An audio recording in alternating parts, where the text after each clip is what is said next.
China వ్యవహారంలో జైశంకర్ చాలా ఘాటైనటువంటి సమాధానాలే చెప్తుంటారు. అట్లాగే తాజాగా మరొకసారి తన వైఖరి చెప్పుకొచ్చారు. చైనా అనేటువంటిది 45 ఏళ్ల నుంచి మమ్మల్ని వేధిస్తానే ఉంది, హింసిస్తానే ఉంటుంది. అయినా మేము సంయమనంతో ఉన్నాం తప్పించి యుద్ధోన్మాదం ప్రవర్తించలేదు. ఏదైతే ఇప్పటికీ గాల్వన్ లోయలో భారత సైన్యం మోహరించున్నటువంటి దాన్ని తప్పుబట్టి చూపించే ప్రయత్నం చేస్తున్నటువంటి వేళ దానికి ఘాటైనటువంటి సమాధానమే ఇచ్చుకొచ్చారు ఆయన.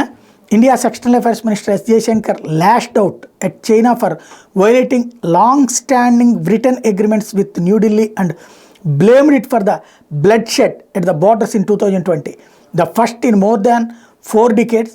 Speaking at the inaugural Raisina Roundtable in Tokyo, Jaishankar said that when a country does not observe agreements with a neighbor, it raises a question mark about the stability of the relationship and frankly about the intentions. ఇది ముందు కొన్ని ఒప్పందాలు జరిగినాయి గతంలోనే చైనాతో. ఆ ఒప్పందాలన్నింటి ఉల్లంఘిస్తూ ఎక్కడెక్కడ వరకు అయితే సరిహద్దులు అనుకున్నామో, ఏవేవైతే బఫర్ జోన్ అనుకున్నామో ఆ బఫర్ జోన్లో కడుగుపెట్టి ఎప్పటికప్పుడు రచ్చ చేయడం అన్నటువంటి చైనా చేస్తున్నది. ఇది పక్క దేశాలతో స్నేహం చేయాలనుకునేవాడు ఎవడు చేయడు. గత 40 ఏళ్ల నుండి చైనా అదే పని చేస్తుంది అన్నట్టు జైశంకర్ తేల్చి చెప్పారు.